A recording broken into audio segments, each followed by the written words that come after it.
Welcome to the JAMODI podcast. We are all surrounded by amazing coaches and leaders. So let's get an inside look at not just what they do, but how they do what they do. After all, becoming the best versions of ourselves is JAMODI, just a matter of doing it. The JAMODI podcast is powered by Sideline Interactive. Sideline Interactive is the leading manufacturer for high-quality, innovative scoring tables and LED video display boards that help coaches and schools bring more excitement to fans, create huge fundraising opportunities, and make their jobs easier. Visit sidelineinteractive.com to check out their amazing products. Sounds like you were you're running a gun and playing fast, before it became popular. And so what made you start that defensive style where you're getting up in full court pressuring? Well, I learned that straight from Charles Braddock. When I was his assistant, we won state in 91. One of the best teams the best team I've ever been around. There's no way that I'll ever see a team like that. Not only were they tremendous basketball players, something that's unreal about that team is the 5 starters all have their doctorate. Oh, wow. You'll never see that ever again anywhere. Yeah. And then since then, another one has got his doctorate. And of course, Charles, who's head of UIL, got his doctorate. So you're looking at 7 members of that team that got a doctorate. So they were super smart. Charles wanted to play fast. The one thing about that team that most people probably don't believe, but we really weren't that athletic. We had some size. We were tall, but they were just great anticipators. They could pick a pass off in a heartbeat. But if we lined up on a track, like I'm at a track meet today, no, we wouldn't be winning many races. But they could go long periods of time. They were team oriented, and we played fast and we shot it quick. Especially the next year, the year after we won state, we did not win it in '92, but the '92 team averaged 109.4. We shot it quick. We shot threes quick. Now, I've evolved from that a little bit, and here's the main reason. All of mine are football players at East Chambers. All of them. I get them late. In fact, there's 2019, we went to the state tournament, but I didn't get them until the second week of December. Wow. Because our football team lost in the 4th round. And to be honest, we probably should have won a state championship in football. We lost in overtime in football, or I would have lost them until Christmas. But we had one practice and we played. And so that's the negative of a small school. I love it, but for some guys, it would be a negative. You don't have time to get them ready. I get them. I normally have 1 or 2 practices, and then we play. We start playing then, and that's why we try to get in tournaments where we play 5 or 6 games. Yeah, because I know we're going to get them in shape by playing games. I love to ask that question about how a coach deals with multi-sport athletes, because I'm at a small school as well. But you're right. Most coaches, and sad to say, I might have been on that side before, that will say that it's a negative thing to not have your guys year round. And obviously, could you be more skilled? Could the team be farther along? Possibly better basketball players? Yes. But in your opinion, because you just mentioned how you love it, you like having guys involved, what's your way or the best way of dealing with multi-sport athletes? Well, to be honest, when I first got hired, and one thing that we haven't brought out is my brother is actually my boss. Russ Sutherland is the head football coach, athletic director. He convinced me to come back to East Chambers. I had no plan on coming back. I loved it at Hardin Jefferson. But he convinced me to come back, and he said straight up, "You got a better basketball job," and I did. But he convinced me to come back.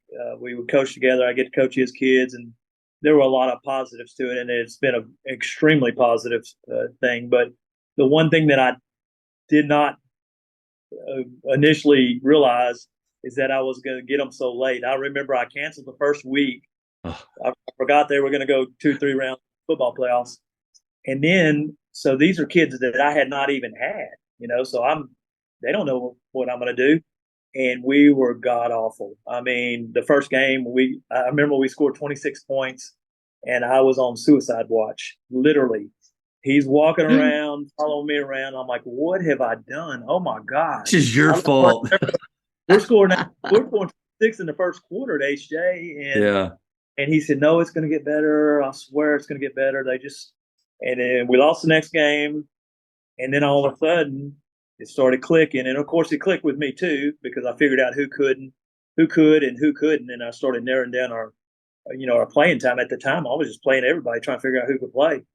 And, but I actually love that. When we get them, we get tough players. They're football players. They're tough. And if a game's physical and a football game breaks out in the middle of a basketball game, we got a good chance to win because we're good at football. And I also like the fact that, like right now out there at this track meet, a bunch of them are out there. They just go straight into track. If they don't do that, they're playing baseball. Some of them are doing both. And so most of our athletes are doing literally 3 and 4 sports. We got one kid that does 5. He's on swim team too. Oh, wow. And so, that to me, that's the beauty of the small school, and they can do everything. They would never be able to do that at a 5A or 6A. You're going to be forced to, pick your sport and stay with it. Whereas don't have to do it here. And we happen to be pretty good at all of them. And the style of play that you choose, full court defensively, aggressive, fast paced.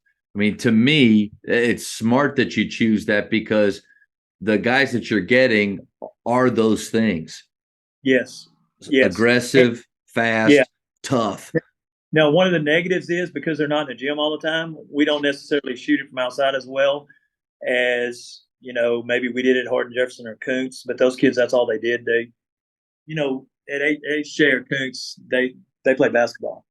And I had 2 or 3 that played football, whereas here I have 2 or 3 that don't play football. And so we don't shoot it as well. That's just, I understand that. But as the year goes on, we do.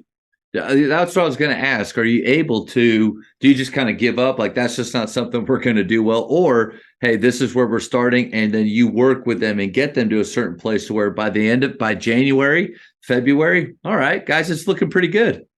Absolutely. That's exactly what it is. And, but you can play defense anytime. That's why we try to stress defense so much, because defense is going to be, that's a constant. There's no reason to not play defense, especially as athletic as we normally are. And from offensively, some nights we're going to struggle, some nights we're going to torch it. And that's just the way it is. But as the year goes on, we typically get a little bit better offensively. And the teams that the last couple of years, especially with this huddle, I didn't break it down as much before, but one of the things I look off of huddle is points per possession. And our last couple of teams have been very good points per possession. I mean, we can run an offense. We might miss a shot, but we can run an offense. And our points per possession is over 1. And a lot of games it's way higher than that. And so, they understand what we want. Again, we don't just have at HJ. I had guys. I mean, my son was one of them. They could torch it from the 3. You better guard us at the 3-point line. And here we're sporadic. Some nights we'll hit 12, and then we might hit 3 the next night. Yeah, the way it is. So I've noticed that because I've had teams like that as well, that sometimes confidence can rise and fall with some of those teams that are a little bit more inconsistent. And maybe too, I've seen that when I do have guys that play football, they come back and they feel rusty. The ball doesn't feel good in their hands. They're maybe a little bit out of basketball shape, and it's easy for their confidence to dip. So how do you build confidence in your players? Well, we try to be positive with them, and in practice, in particular, we want them to shoot. We don't want somebody to be scared to shoot the ball, and so we're not going to be very negative about missed shots. Now, we are negative about shot selection. There you go.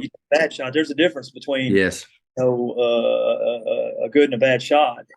Somebody that's just taking a really bad shot and, it didn't go in. Well, there's a reason it didn't go in.